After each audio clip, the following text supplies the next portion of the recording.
They zip-tied her wrists like a criminal at 30,000 feet. Everyone stared. The flight attendant smirked, convinced she'd just taken down an unruly passenger who didn't belong in first class. She thought she was protecting the flight. She thought she was untouchable. But she didn't know who was sleeping in seat 1A, just behind the privacy partition. She didn't know that the man about to wake up and walk into that galley wasn't just a passenger. He was the one man who could end her entire career with a single phone call. When he walks in, the silence is louder than a scream. This is the story of the flight crew who froze the girl who fought back, and the brutal karma that followed. The rain was hammering against the glass walls of JFK Terminal 4, creating a grey, miserable backdrop for flight DL492 to London. Inside the first-class cabin of the Boeing 777, the atmosphere was supposed to be one of hushed luxury champagne flutes, clinking cashmere blankets, unfolding the soft hum of the auxiliary power unit. But for 17-year-old Mara Sterling, it felt like a cage. Mara didn't look like the typical first-class passenger. She wasn't wearing a suit, and she wasn't dripping in diamonds. She was wearing an oversized vintage collegiate hoodie, black leggings, and battered Converse sneakers.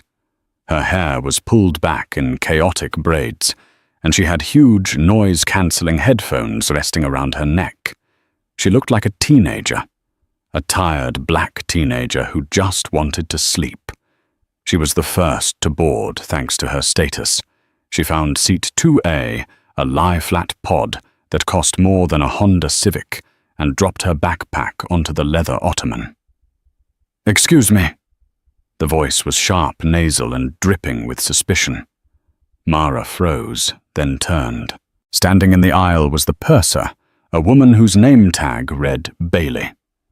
Bailey had the kind of haircut that demanded a manager and a smile that didn't reach her eyes. She was scanning Mara up and down, her lip curled slightly, as if she smelled something rotting. "Yes?" Mara asked, her voice soft.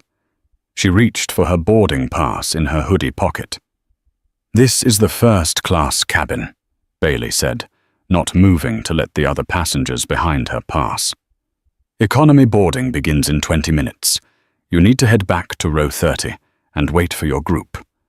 It wasn't a question. It was a command. Mara blinked. She was used to this. Sadly, she was very used to this. "I know. I'm in seat 2A. She held out her phone, the digital boarding pass illuminating the screen. Mara Sterling. Seat 2A. Priority 1. Bailey didn't even look at the screen. She looked at Mara's hoodie. "Let me see your physical ticket." Sometimes the apps glitch with upgrades that aren't processed correctly. "I don't have a physical ticket. I used the app," Mara said, her patience thinning. "You scanned me at the gate. It beeped green." "Don't take that tone with me." Bailey snapped her voice, rising just enough to draw the attention of the businessman, settling into seat 2F, and the elderly couple in row 3. "I am responsible for the safety and security of this aircraft. If you are attempting to self-upgrade, that is a federal offense. Now show me your ticket, or I will have security escort you off." Mara felt the heat rise in her cheeks. It wasn't embarrassment. It was rage.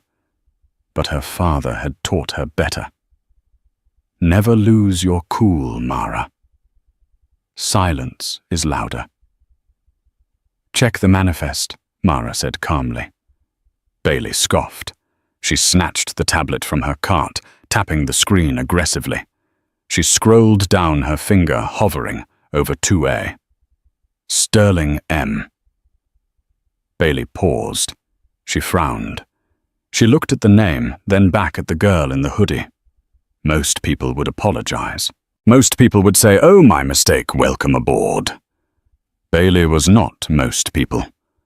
Bailey was a woman who had been flying for 20 years and hated being wrong, especially by a teenager who looked like she should be serving the coffee, not ordering it. "Fine," Bailey muttered, shoving the tablet back onto the cart. "Put your bag in the overhead. And don't block the aisle. We have paying customers trying to board." Mara didn't say a word. She lifted her backpack. It was heavy, filled with AP physics textbooks and a laptop. She struggled for a brief second to hoist it into the high bin. "Careful," Bailey barked, stepping in close, invading Mara's personal space. "You almost hit that gentleman. If you can't handle your carry-on, check it." "I got it," Mara gritted out, shoving the bag in. "What's your attitude?" Bailey hissed, her voice dropping to a menacing whisper. "I'm watching you. One wrong move, one disturbance, and you're out. Do you understand me?" Mara sat down, buckling her seatbelt with shaking hands. She put her headphones on, not playing any music, just to block out the world. She looked out the window, watching the rain streak the glass. She hoped her dad was already asleep. Damien Sterling, the man in seat 1A. The private suite directly in front of Mara had boarded 10 minutes before everyone else through a VIP service. He had closed the sliding privacy door immediately. He was the CEO of Apex Logistics, a man who moved supply chains for nations. He had been in meetings for 48 hours straight in New York. He had told Mara, "Baby, I love you, but I'm going to be dead to the world for the first 6 hours. Wake me up for dinner." He was asleep. He hadn't heard a thing. And Mara wasn't going to wake him up over a rude flight attendant. She could handle Bailey. Or so she thought. 3 hours into the flight, the cabin was dark. Most passengers were sleeping. The smell of warmed nuts and expensive red wine lingered in the air. Mara was awake.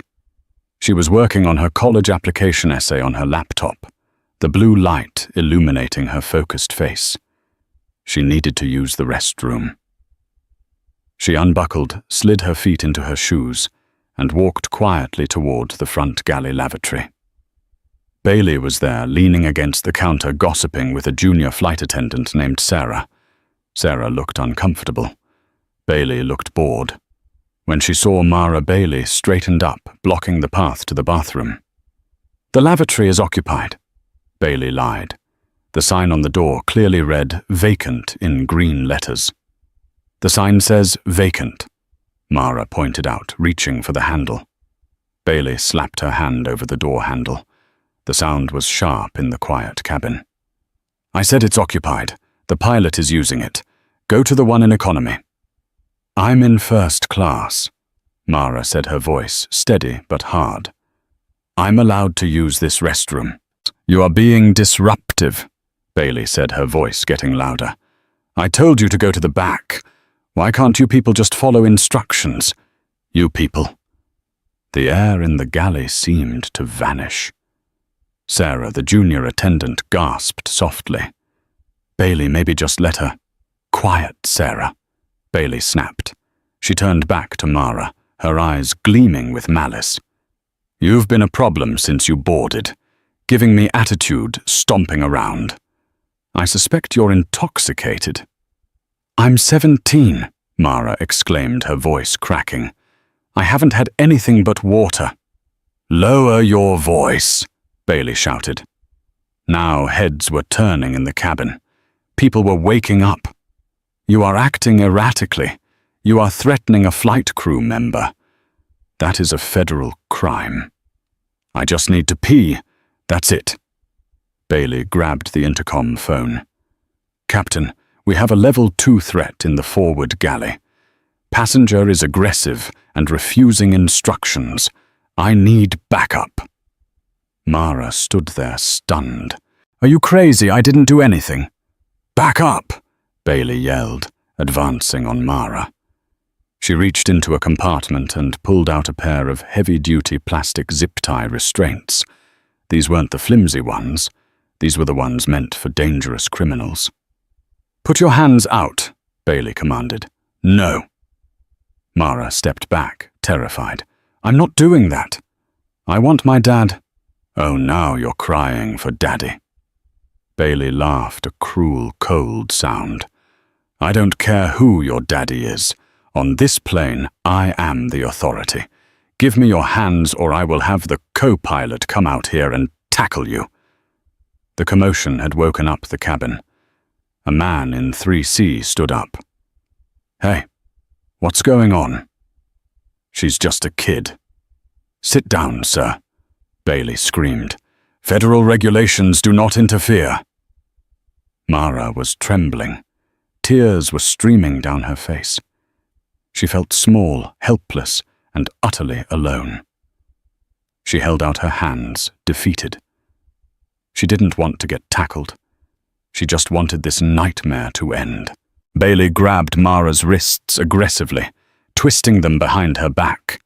She cinched the zip ties tight, too tight. The plastic bit into Mara's skin. "There," Bailey panted, looking around the cabin like a conquering hero. "Threat neutralized. Sarah, watch her. I'm going to write up the report. When we land, the FBI will be waiting for her." She shoved Mara down onto the jump seat, the folding seat for crew. "Sit, and don't you dare move." Mara sat head bowed, sobbing quietly. The pain in her wrists was sharp, but the humiliation burned hotter. She couldn't wipe her tears. Her hands were bound. Bailey turned back to the galley, smoothing her skirt, looking smug. She picked up a bottle of water, taking a sip, looking at Sarah. "See? That's how you handle them. You show fear, they walk all over you. You have to dominate the space." Sarah looked pale. She looked past Bailey toward the front of the cabin. Her eyes went wide. Her jaw dropped. "What?" Bailey asked, annoyed. "What are you staring at?" Bailey turned around. The sliding door to Suite 1A was open. Standing there, in a wrinkled t-shirt and pajama bottoms, was a man. He was 6'3", built like a linebacker, with a shaved head and a beard that was starting to gray.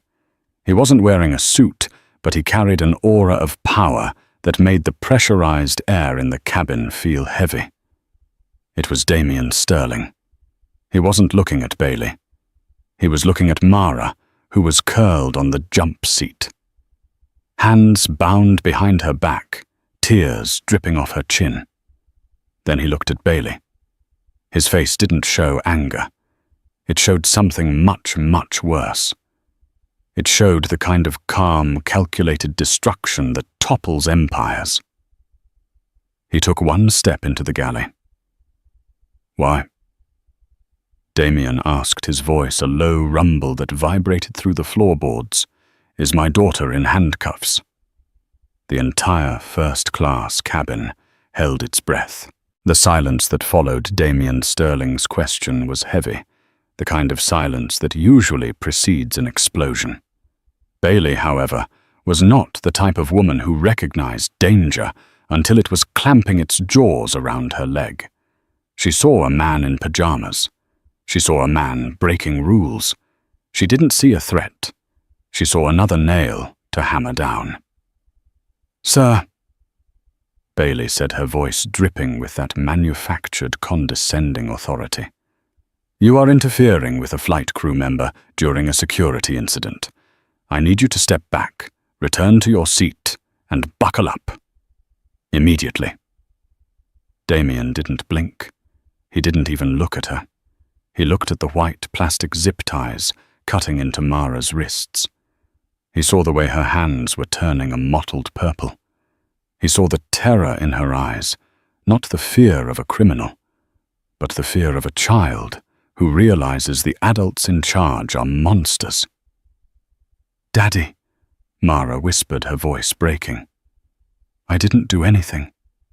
I just wanted to pee." Damian's jaw tightened. A muscle feathered in his cheek. He took another step forward, entering the galley fully. He towered over Bailey. "I asked you a question," Damien said, his voice dropping an octave, becoming dangerously soft. "Why is my daughter in restraints? And why are they tight enough to cut off her circulation?"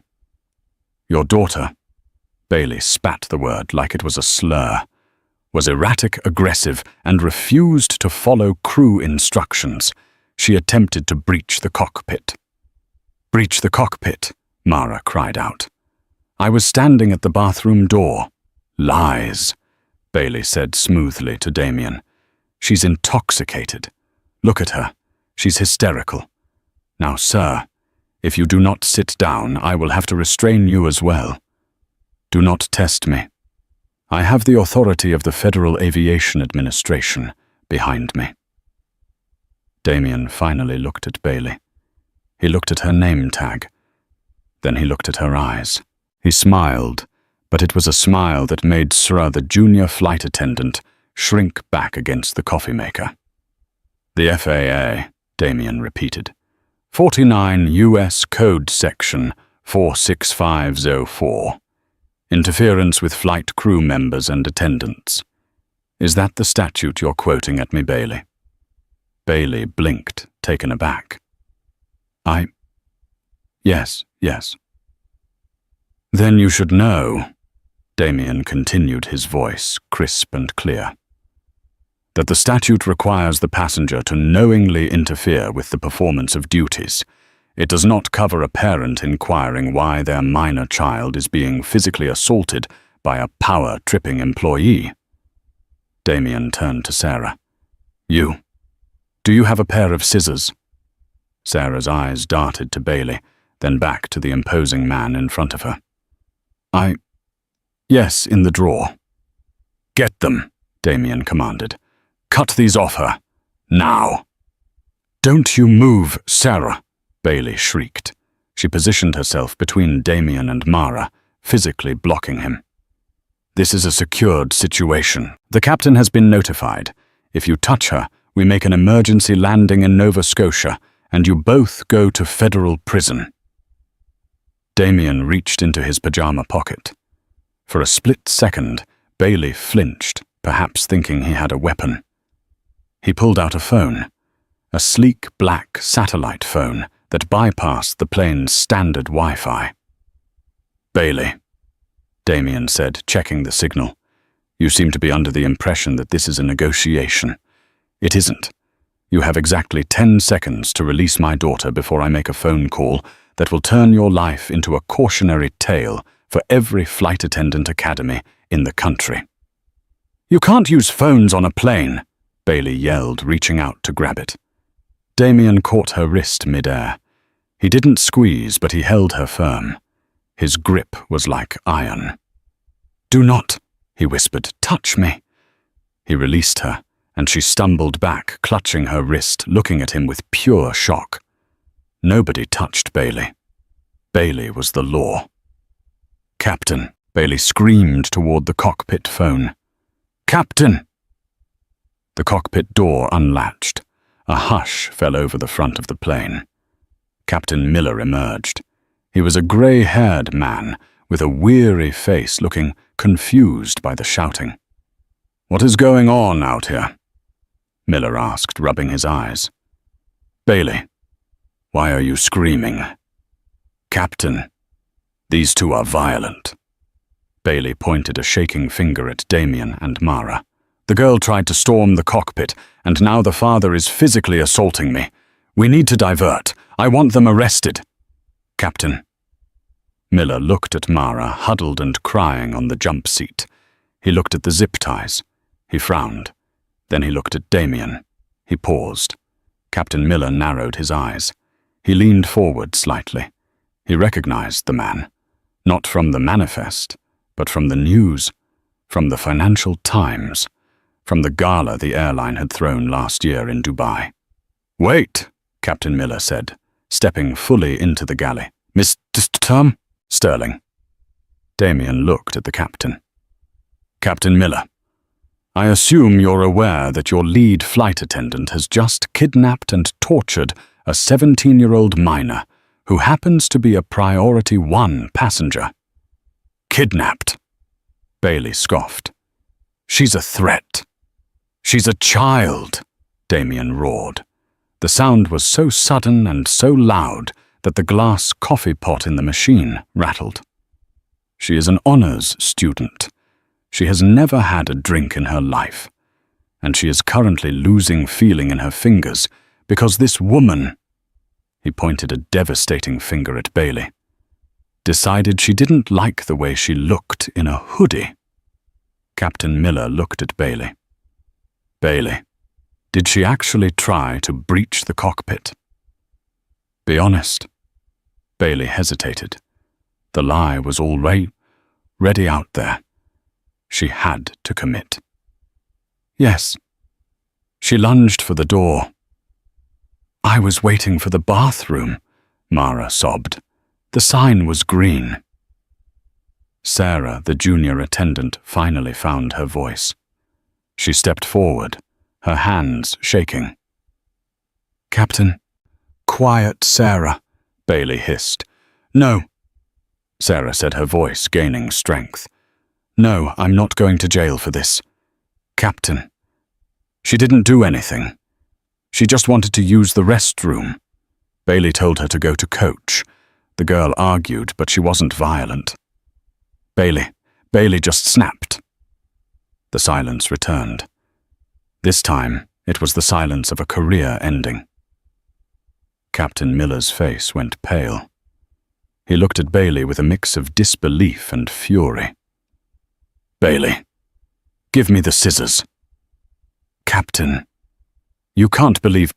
The scissors, Miller barked. He took the shears from the drawer and knelt down beside Mara. I'm so sorry, young lady. Hold still. He snipped the plastic. Mara gasped as the pressure released, rubbing her raw, indented wrists. Damien was there instantly, pulling her into a hug, kissing her forehead. It's okay, baby. I got you.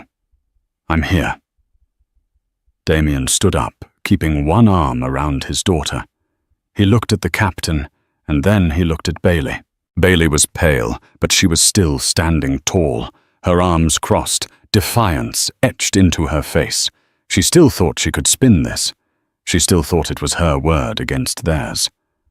I will be filing a formal grievance with the union, Bailey muttered. Undermining my authority. Damien stared at her. He didn't look angry anymore. He looked like a man who was about to sign a death warrant. You don't have to worry about the union, Bailey, Damien said. And why is that? She sneered. Because, Damien said, unlocking his phone screen, you don't work for this airline anymore. In fact, I'm not sure this airline is going to exist in its current form by the time we land. The cabin was fully awake now. The other first-class passengers were watching with rapt attention. The businessman in 2F had his phone out, recording. What are you talking about? Captain Miller asked, a bead of sweat rolling down his temple. He knew Damien Sterling was powerful, but he didn't know the specifics. Mr. Sterling, let's not make threats. We can resolve this on the ground with customer service. We will offer you a full refund and travel vouchers. Damien actually laughed. It was a dry, humorless sound. Vouchers. Damien shook his head. Captain, do you know who owns the debt on the new fuel logistics contract your airline just signed at Heathrow? Captain Miller blinked. I fly the planes, Mr. Sterling. I don't handle fuel contracts. My company does, Damien said. Apex Logistics. We are the sole provider of ground handling, catering and refueling for this airline in the UK and the European Union. We signed the renewal yesterday. The ink is barely dry. Bailey rolled her eyes. So what? You drive the gas trucks. Big deal. Damien turned to her, his eyes cold. It means, Bailey, that I am not a passenger. I am a partner. a partner with a termination for cause clause in my contract. Damien tapped a contact on his phone. He didn't dial customer service. He didn't dial a lawyer. He pressed the button for video call. The name on the screen read, Richard Anderson. Captain Miller gasped. He knew that name. Everyone in aviation knew that name. It wasn't the CEO of the airline. It was the chairman of the board, the man who hired and fired the CEOs. The screen connected. The connection was crystal clear thanks to the satellite link. A man in a tuxedo appeared on the screen, background noise suggesting he was at a dinner party. Damien, the man on the screen smiled. It's 3 a.m. in London. I thought you were sleeping on the flight over. Everything okay with the contract? Hello, Richard, Damien said calmly. He held the phone up so the camera captured the entire scene, the galley, the terrified captain, the defiant Bailey and his daughter Mara clutching her bruised wrists. Damien, what is this? Richard's smile vanished. Is that Mara? This is Mara, Damien said. She was just handcuffed, assaulted, and racially profiled by your purser Bailey. Damien looked at her name tag again. Bailey Wilkins, on flight 492. What? Richard's voice was sharp. Handcuffed, why? Because she wanted to use the restroom while black. Damien said, his voice flat. The junior attendant, Sarah, has already confirmed there was no threat. The captain has just removed the restraints that were tight enough to cause nerve damage. Bailey's face went from white to a sickly shade of grey. She recognized the man on the phone. She had seen his picture in the training manuals.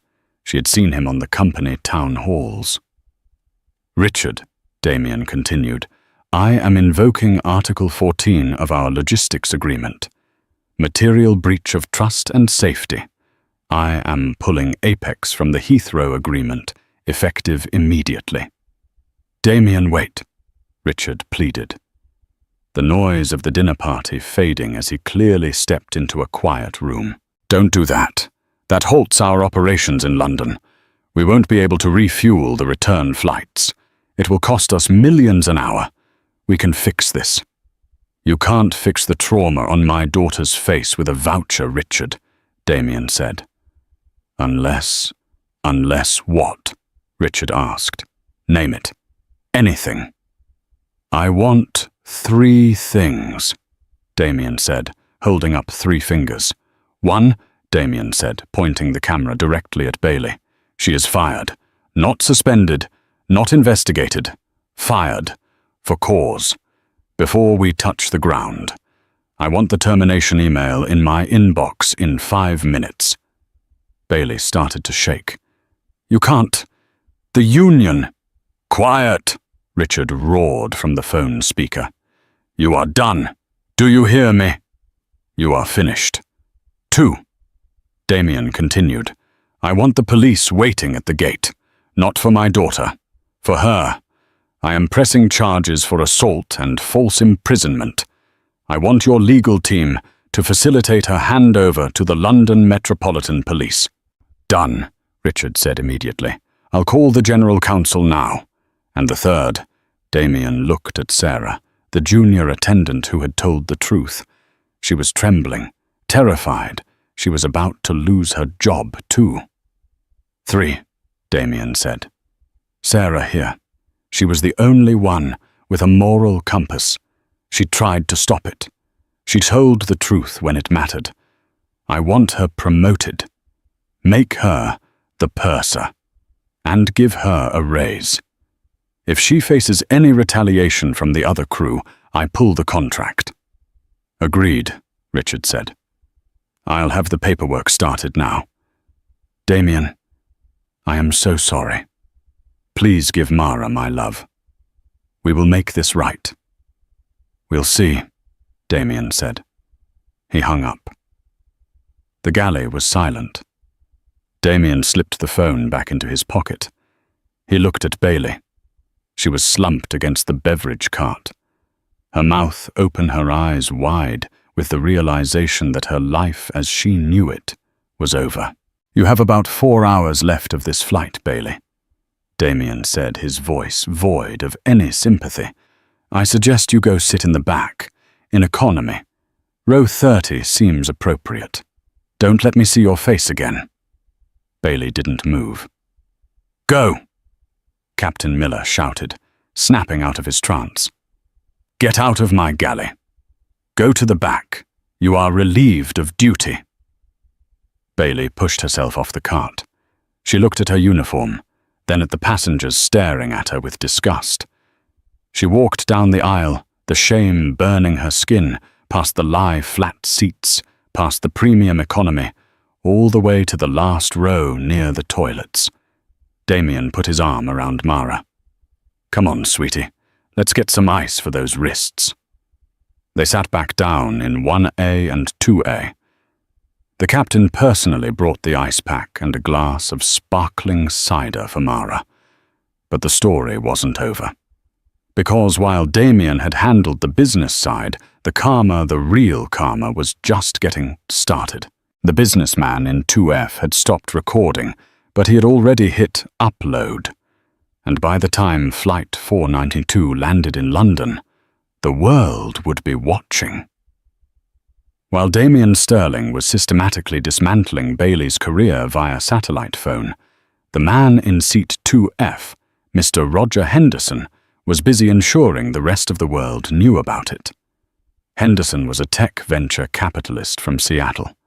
He had paid the exorbitant $70 fee for the high-speed in-flight Wi-Fi.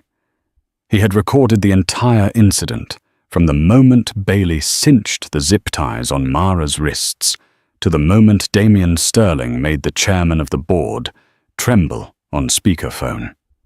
Henderson didn't just post the video. He curated it. He uploaded the 4-minute clip to Twitter, now ex-TikTok and Instagram simultaneously. He added captions that were accurate, inflammatory, and designed for maximum algorithmic impact. Delta-toned racism. First-class flying while black flight attendant handcuffs innocent teen honors student. Watch what happens when her CEO dad wakes up and ends this woman's whole career. Karma is instant. He tagged the airline. He tagged major news outlets. He tagged black Twitter influencers. At 35,000 feet over the Atlantic, the digital fuse was lit. For the first 20 minutes, the views were in the thousands, mostly late-night scrollers in the US. The comments were immediate and furious. Her hands are turning purple. That's assault. Who is that dad? His energy is terrifying. I love him. Did she really tell a first-class passenger to go back to coach? The audacity. I hope she gets fired before they land. By the time the flight was 2 hours out from London, the video had breached the mainstream. It had 2 million views on TikTok and was trending #1 nationwide on Twitter. Morning news shows on the East Coast of the US were scrapping their fluff pieces to run the clip during their opening segments. The airline's headquarters in Atlanta was in full meltdown mode. Their social media team was overwhelmed. Their stock price in pre-market trading took a sudden, sharp dip as investors realized the Richard on the phone was their chairman, and the Damien, threatening to pull contracts, was the CEO of Apex Logistics. The financial implications were catastrophic. Back on flight DL-492, the atmosphere had shifted from tense silence to a low, buzzing murmur. Other passengers had purchased Wi-Fi. They were watching the video on their phones, then looking up at Damien and Mara in rows 1 and 2, with a mixture of awe and profound respect. Mara was sitting up now, the ice pack resting on her wrists. They were still red with angry indentations where the plastic had dug in. Damien was holding her hand, his thumb gently stroking her knuckles. He wasn't looking at his phone. His entire focus was on his daughter. Meanwhile, 400 feet back, Bailey Wilkins was experiencing her own personal hell. She was seated in 45C, the very last row of the plane, right next to the economy lavatories. The seat didn't recline because it was against the rear bulkhead. The air was stagnant and smelled faintly of blue chemical disinfectant and human waste every time the lavatory door opened, which was often. She was still wearing her purser uniform, the gold wings pinned to her lapel mocking her. But she had no authority. The economy passengers around her didn't know the full details yet, but they knew something was wrong. Flight attendants didn't sit in passenger seats mid-flight unless they were sick. Bailey sat rigid, staring at the seat-back pocket in front of her. Her mind was a whirlwind of denial and panic. "He can't fire me," she thought desperately. "The union will protect me. My 20 years of service." It was a security issue. I followed protocol. She tried to convince herself that Richard Anderson had just been placating an angry customer on the phone. That once they landed, cooler heads would prevail. She would write a report. She would say the girl was belligerent. It would be her word against a teenager's. But deep down, the cold pit in her stomach told her the truth. She remembered the look in Damien Sterling's eyes. It wasn't anger. It was erasure. Sarah, the newly promoted acting purser, came to the back galley to get water. She avoided making eye contact with Bailey. "Sarah," Bailey whispered harshly, grabbing Sarah's sleeve as she passed. "Sarah, you have to back me up. When we land, you have to tell them the girl was aggressive. We have to stick together. Crew unity." Sarah pulled her arm away. She looked down at Bailey, not with fear this time, but with pity. "Crew unity doesn't mean helping you cover up child abuse, Bailey," Sarah said quietly. "I already wrote my statement for the captain. I told the truth." Bailey watched Sarah walk away toward the civility of the front cabins. Bailey was alone in the noise and smell of the back, trapped in a metal tube, hurtling toward a reckoning she couldn't escape. The descent into London Heathrow was bumpy. The plane cut through thick layers of grey cumulus clouds, rain streaking horizontally across the windows.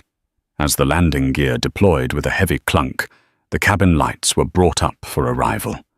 Captain Miller's voice came over the intercom. He sounded exhausted. "Ladies and gentlemen, flight attendants, please prepare for landing. We will be on the ground shortly. The local time is 8:15 a.m. and the temperature is a brisk 10 degrees Celsius. The plane touched down, smoothly reverse thrusters roaring as it braked on the wet tarmac. It taxied toward Terminal 3, moving past the massive hangars and fuel depots that Damien Sterling's company managed.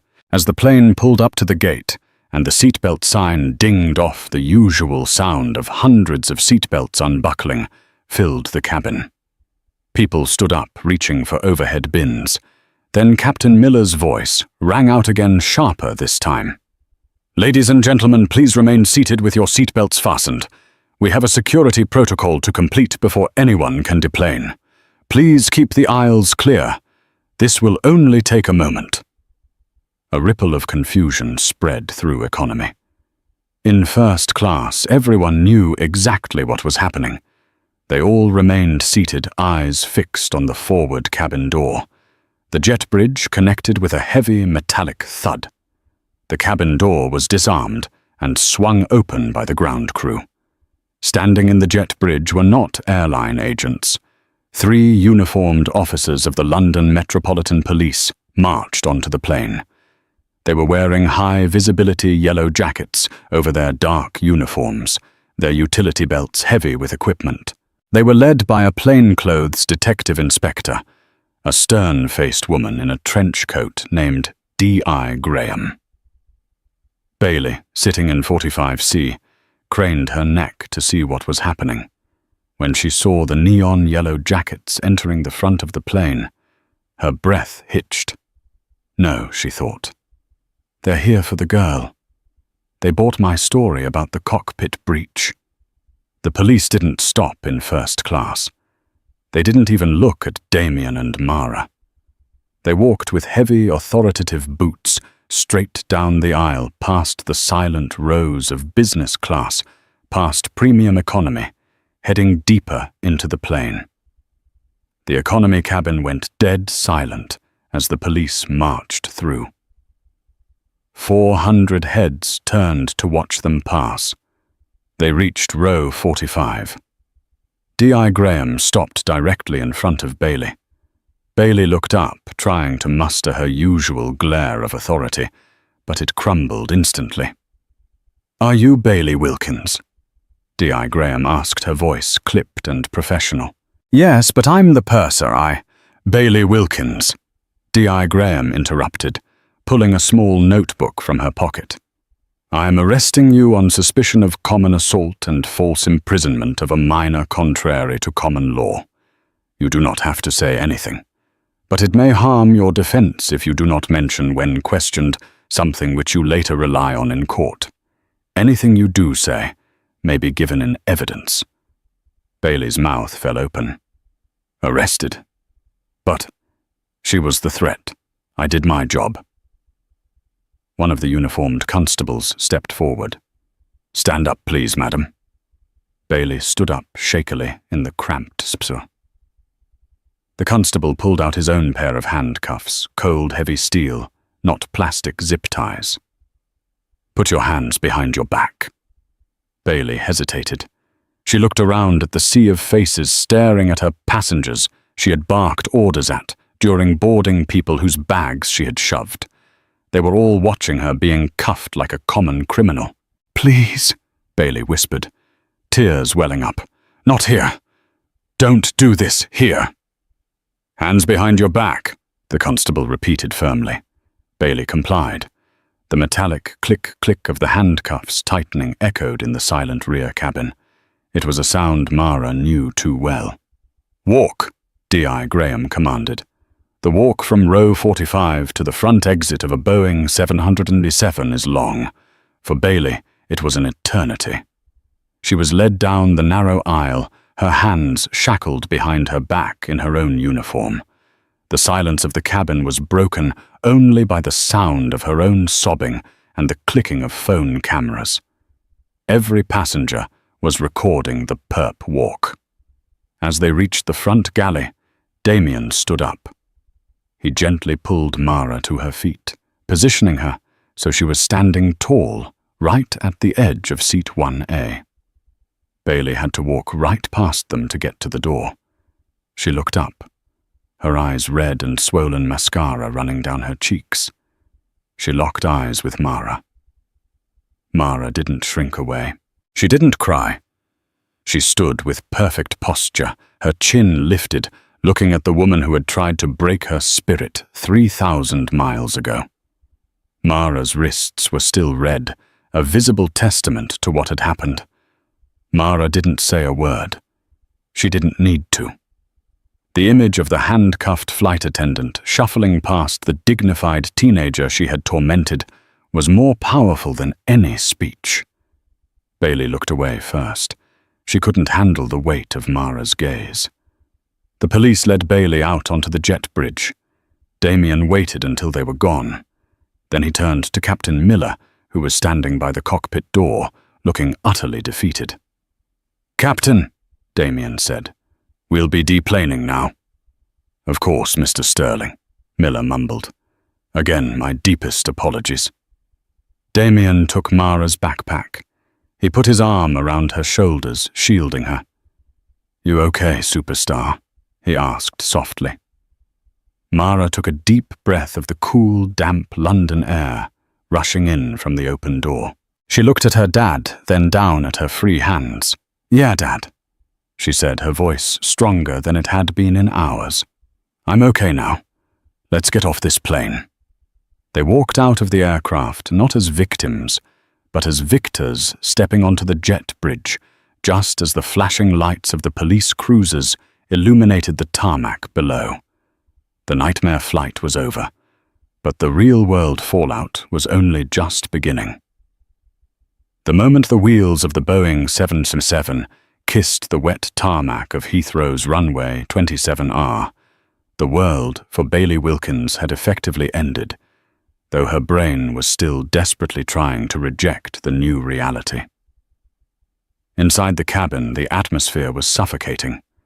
The usual post-landing bustle, the clicking of seatbelts, the rush for overhead bins was absent.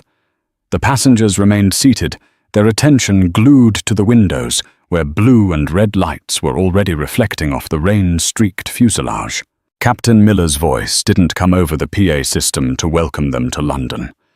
Instead, the forward door opened with a mechanical hiss, admitting the damp chill of the English morning and the stern-faced officers of the Metropolitan Police. Bailey, handcuffed and flanked by 2 officers, was led off first. The walk down the jet bridge was a gauntlet of humiliation. Through the glass panels of the bridge, she could see the terminal windows packed with people holding phones. The ramp workers below had stopped loading luggage to watch. She was a spectacle. As she stepped into the terminal building, the flashes started. Not the soft glow of smartphone screens, but the harsh strobe light bursts of professional news cameras. The video uploaded by Mr. Henderson in seat 2F had done more than go viral. It had become a global breaking news event. The Chiron on CNN was already reading airline executive's daughter assaulted mid-flight. Damien Sterling and Mara waited until the police had cleared the area. A special protocol team from Heathrow's VIP service, the Windsor Suite staff, boarded the plane to escort them. Mr. Sterling. Miss Sterling, the lead agent said, her voice hushed and respectful. We have a private car waiting on the tarmac. You won't have to go through the main terminal. Damien nodded his hand firmly on Mara's shoulder. Thank you. Just get us out of here. As they descended the stairs directly to the waiting black Mercedes Maybach, Mara shivered. It wasn't just the cold. The adrenaline that had sustained her during the confrontation was crashing. Her wrists throbbed in rhythm with her heartbeat. Once inside the car, the heavy doors thudded shut, sealing out the noise of the airport. The interior smelled of rich leather and silence. Mara slumped against the seat, pulling her knees to her chest. It's over, baby, Damien said softly, reaching into the mini-fridge to hand her a bottle of water. You're safe. Everyone was looking at me, Mara whispered, staring out the tinted window as the car sped away from the aircraft. They were all filming. I'm going to be a meme, Dad. The girl in the handcuffs. No, Damien said firmly, turning to face her. You are not a meme. You are a survivor of a gross injustice. And the woman who did this to you, she is the one the world is looking at. His phone buzzed in his breast pocket. It was a rhythmic, incessant vibration that hadn't stopped since they reconnected to the cellular network. Damien pulled it out. He ignored the 30 missed calls from various news outlets and opened his email. He found what he was looking for. Subject notice of immediate termination. B. Wilkins. From Global HR Director, Delta Airlines Priority High. Damien handed the phone to Mara. Read this. Mara took the phone. The legal language was dense, but the conclusion was brutal in its clarity. Effective immediately, your employment is terminated for cause under Section 4, Paragraph B of the Collective Bargaining Agreement. Gross misconduct and endangerment of a passenger. You are stripped of all seniority pension matching and flight benefits. Legal counsel has been notified to cooperate fully with UK authorities. She lost her pension, Mara asked, her eyes widening. Dad, she worked there for 20 years. She lost it the second she decided her ego was more important than your safety, Damien said, his voice hard. She broke the contract of trust. When you abuse power, you lose the privilege of holding it. While Damien and Mara were being driven to the Dorchester Hotel, panic was consuming the airline's headquarters in Atlanta. The stock Dow had opened the trading day down 4.2%. By noon, after the perp walk footage hit the internet, it had plummeted 7%. That represented a loss of market capitalization in the billions. Richard Anderson, the chairman who had been on the speakerphone, was currently in a war room surrounded by PR crisis experts. "The narrative is out of control," the VP of Public Relations shouted, pacing the room. "The hashtag #BoycottDelta is trending #1 in the US, UK, and Canada. People are cutting up their loyalty cards on TikTok. And Damien Sterling just put a hold on the fuel logistics contract for Heathrow. If Apex pulls their trucks, our planes don't fly out of London tomorrow." Richard rubbed his temples. "Give Sterling whatever he wants. Settlement, scholarship, public apology. I want a press release out in 20 minutes. And make sure everyone knows that Purser is gone. I want her to be a pariah." "What about the other flight attendant? The one who tried to stop it?" someone asked. "Sarah." Richard looked up. "Make her a hero. Pivot the story. Show that most of our crew are heroes. Give her a promotion, a bonus, put her face on the recruitment brochures. We need a win." Across London, in a holding cell at the Heathrow police station, Bailey Wilkins sat on a cold metal bench. Her uniform was wrinkled. Her shoes had been taken a suicide precaution. The gold wings she had polished that morning lay on a property desk in another room. The door buzzed open, and a duty solicitor, a tired-looking man with coffee stains on his tie, walked in. He didn't look sympathetic. "Ms. Wilkins," he said, sitting down across from her. "I've reviewed the charges. The Crown Prosecution Service is looking to charge you with assault occasioning actual bodily harm, ABH, and false imprisonment. Because the victim is a minor, they are adding aggravating factors." "I was doing my job," Bailey croaked, her voice a shadow of its former nasal command. "She was a threat to the flight." "I've seen the video, Bailey," the solicitor said flatly. "And I've seen the witness statements from the captain and your colleague Sarah. You have no defense. The girl was standing still. You initiated the contact." Bailey stared at the wall. "I want to go home. When is the flight back to New York?" The solicitor sighed. "You don't understand. Your passport has been surrendered. You are a flight risk. You will be remanded in custody until the bail hearing on Monday. And even if you get bail, you cannot leave the UK until the trial concludes. That could be 6 months. Bailey put her head in her hands. 6 months in a foreign country with no job, no money, and no support system. The authority she had clung to for 2 decades had evaporated, leaving her small alone and terrified.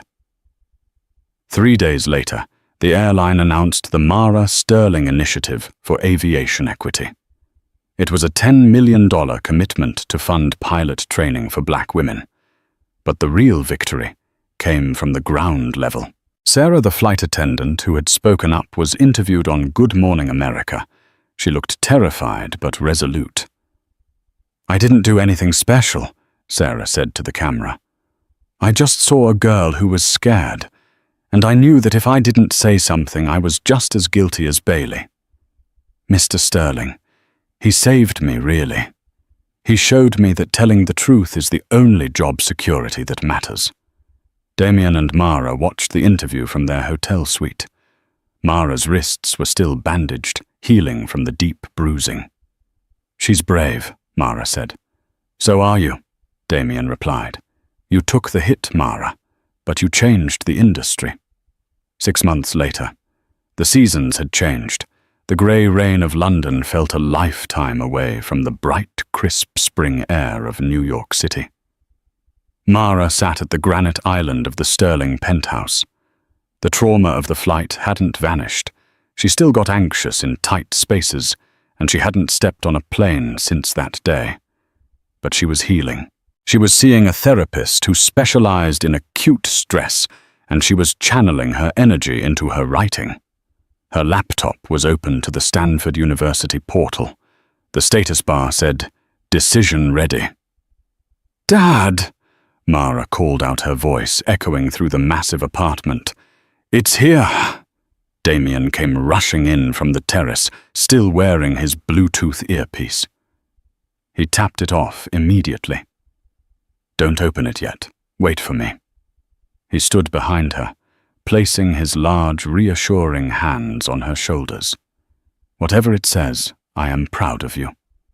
You know that, right?" "I know," Mara said. Her finger hovered over the mouse. She clicked. Virtual confetti exploded across the screen. "Congratulations. Welcome to the class of 2028. Mara screamed, spinning around in her chair. Damien roared with laughter, scooping her up into a hug that lifted her feet off the floor. "Stanford!" Damien yelled. "West Coast, I knew it!"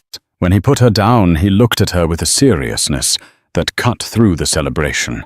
"You wrote the essay about the flight, didn't you?" Mara nodded. "I did." "Can I read it now?" he asked. "You wouldn't let me see it before." Mara opened a file on her desktop and turned the laptop toward him. Damien leaned in. The title of the essay was simply Turbulence and Truth. He read the opening lines. "Power is often mistaken for volume. We are taught that the loudest voice in the room is the one in charge. But at 35,000 feet, with my hands bound and my dignity stripped away, I learned that true power is quiet. It is the ability to remain human when others are acting like monsters. And it is the understanding that while authority can be given respect, must be earned." Damien read on. She didn't write about Bailey with hatred.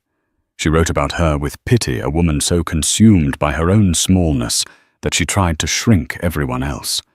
And she wrote about her father, not as a CEO or a billionaire, but as a shield. "My father didn't save me with his money," the essay concluded. "He saved me with his presence.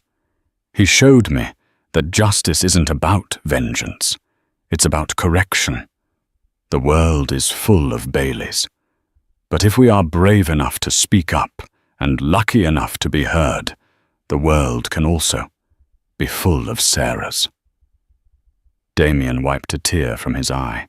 He looked at his daughter, no longer the scared teenager in the hoodie, but a young woman ready to take on the world. "Bailey wanted to ground you," Damien said, his voice thick with emotion. "She wanted to put you in your place." Mara smiled, closing the laptop. "She did, Dad. She put me exactly where I belong." "And where is that?" "Ready to fly," Mara said. "And somewhere in London, in a small rented flat, awaiting a trial that would likely end in a prison sentence." Bailey Wilkins sat alone, watching the news of the scholarship fund on a cracked TV screen, finally understanding the cost of the lesson she had forced Mara to teach her. And that is the story of how one flight attendant's power trip turned into a career-ending nightmare. It's a brutal reminder that you never truly know who you're dealing with. Bailey thought she was bullying a helpless teenager, but she was actually waking up a sleeping giant. The karma here wasn't just about her getting fired. It was about the world seeing that arrogance and prejudice eventually have a price. If you enjoyed this story of justice served cold at 30,000 feet, please hit that like button. It really helps the channel grow. And if you want more stories about entitled people getting exactly what they deserve, make sure to subscribe and turn on the notification bell so you never miss an upload. What do you think? Was the punishment too too harsh, or did Bailey get exactly what she deserved? Let me know in the comments below. Thanks for watching, and I'll see you in the next one.